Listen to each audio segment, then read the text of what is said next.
ನಮಸ್ಕಾರ ಎಲ್ರಿಗೂ, welcome back to my channel. So ತುಂಬ ದಿನ ಆದಮೇಲೆ ನಾನು ವಿಡಿಯೋ ಹಾಕ್ತಾ ಇರೋದು. ಇದು ಕಾಕಡ ಹೂವಿನ ಗಿಡ. ಈಗಷ್ಟೇ ಮೊಗ್ಗಾಗಿ ಹೂವೆಲ್ಲ ಅಳ್ತಾ ಇದೆ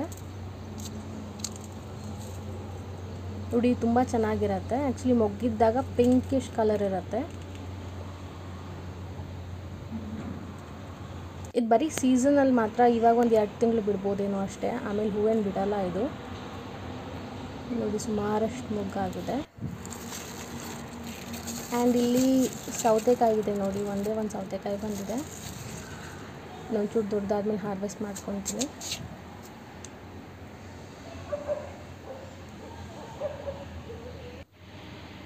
ನೆಕ್ಸ್ಟ್ ಇದು ಕನಕಾಂಬರ ಗಿಡ. ಇದು ಒಣಗೋಗಿರೋದು. ಆ್ಯಕ್ಚುಲಿ ನಾರ್ಮಲ್ ಆರೆಂಜ್ ಕನಕಾಂಬರ ಅದು. ಆ್ಯಂಡ್ ಇದು ಯೆಲ್ಲೋ ಕಲರ್ ಕನಕಾಂಬರ. ಸುಮಾರಷ್ಟು ಹೂ ಬಿಟ್ಟಿದೆ. ಇದು ಬಿಳಿ ದಾಸವಾಳ. ಇದು ಅಷ್ಟೇ ಮೊಗ್ಗಾಗಿದೆ. ಆಲ್ಮೋಸ್ಟ್ ದಿನ 2-3 ಹೂ ಸಿಗ್ತಾನೆ ಇರುತ್ತೆ ಈ ಗಿಡದಿಂದ. ಈ ಕರ್ಬೂಜ ತಿಂದಮೇಲೆ ನಾನು ಬೀಜ ನಾರ್ಮಲಾಗಿ ಗ್ರೋ ಬ್ಯಾಗ್ಸ್ಗೆ ಹಾಕ್ತಾ ಇದ್ದೀನಿ ನೋಡಿ. ಎಷ್ಟೊಂದು ಗಿಡ ಬಂದಿದೆ. ನೆಕ್ಸ್ಟ್ ಒಂದು ಕ್ಯಾಪ್ಸಿಕಮ್ ಗಿಡ ಇದೆ ನೋಡಿ. ಒಂದು ಚಿಕ್ಕ ಕ್ಯಾಪ್ಸಿಕಮ್ ಇದೆ, ಇನ್ನೊಂದು ಸ್ವಲ್ಪ ದೊಡ್ಡ ಕ್ಯಾಪ್ಸಿಕಮ್ ಇದೆ.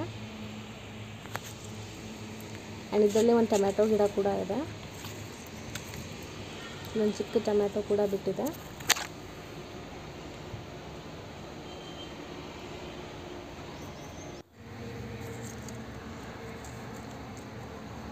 ಇದು ಹಿತ್ತಲವರೆಕಾಯಿ ಗಿಡ. ಸ್ವಲ್ಪ ಒಣಗಿದೆ, ಬೀಜ ಹಾಗೆ ಬಿಟ್ಟಿದ್ದೀನಿ ನೆಕ್ಸ್ಟ್ ಸೀಸನ್ ಹಾಕೋಕ್ಕೆ. ಇದು ಮೂಲಂಗಿ ಗಿಡ. ಅದು ಆನ್ ಟೈಮ್ ಹಾರ್ವೆಸ್ಟ್ ಮಾಡಿಲ್ಲ, ಸೊ ಅದು ಆ ಥರ ಆಗಿಬಿಟ್ಟಿದೆ. ಬಟ್ ಎಲೆ ಎಲ್ಲ ತುಂಬ ಫ್ರೆಶ್ ಆಗೇ ಇದೆ ನೋಡಿ. ಆ್ಯಂಡ್ ಇದು ಲಾಂಗ್ ಬೀನ್ಸ್ ಗಿಡ. ಲಾಂಗ್ ಬೀನ್ಸ್ ಆ್ಯಕ್ಚುಲಿ ಯಾವಾಗ ಹಾಕಿದರೂ ತುಂಬಾ ಚೆನ್ನಾಗಿ ಬರುತ್ತೆ. ಒಳ್ಳೆ ಈಲ್ಡ್ ಬರೋ ಗಿಡ ಇದು.